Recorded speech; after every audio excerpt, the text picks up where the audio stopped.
India and the UK have signed a landmark free trade agreement in what both sides are calling a historic day in bilateral ties. The $6.5 billion US dollar deal officially inked during the Indian Prime Minister's two-day official visit to Britain.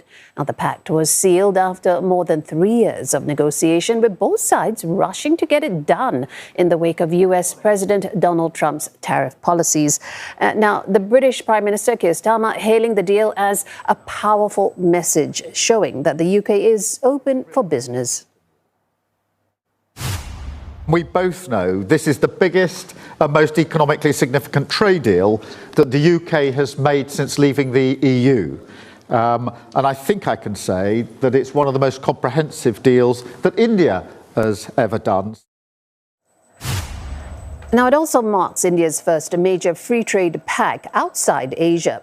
The agreement will take effect after approval from the British Parliament and India's federal cabinet, likely within a year. आज हमारे संबंधों में एक ऐतिहासिक दिवस है। मुझे प्रसन्नता है कि कई वर्षों की मेहनत के बाद आज दोनों देशों के बीच comprehensive economic and trade agreement संपन्न हुआ है। For more, we're joined by Asia Ishan Garg in New Delhi as well as Stuart Smith in London. And we go to Stuart first. Stuart, Britain says this will be the most significant trade deal post-Brexit. What kind of impact is expected to have on the British economy?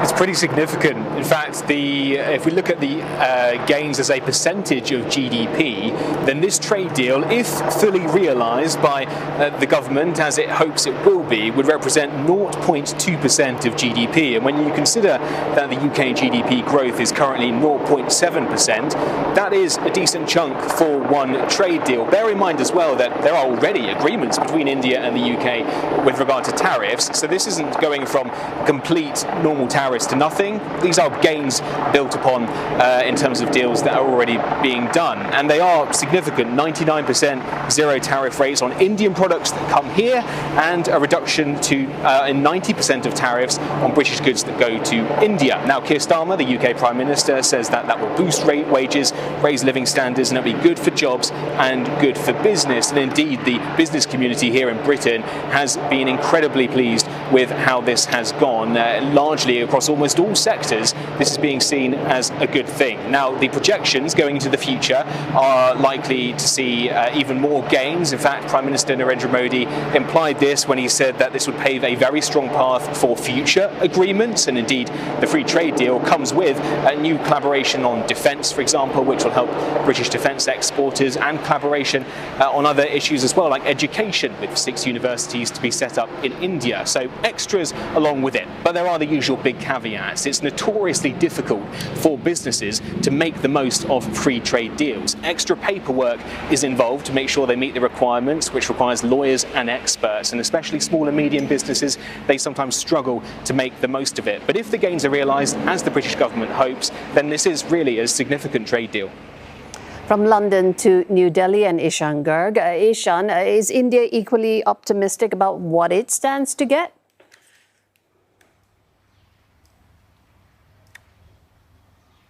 Well, there are several sectors of the Indian economy that experts and the ruling government here is hopeful are going to benefit from the free trade agreement. But first, before we get to the crucial sector, let's talk about Indian young professionals, because under this treaty, more than 75,000 Indian workers are going to be exempt from paying social security contributions in the United Kingdom. So this is certainly a good news for them. Apart from that, Indian workers from a broad range of skill sets, all the way from people who work as chefs, as yoga instructors, or even as musicians, they will be able to enter the UK and possibly work in a new economy. This is a facility that was largely availed by big employment-generating sectors like medicine and IT in the past, but now new workers are going to get that opportunity as well.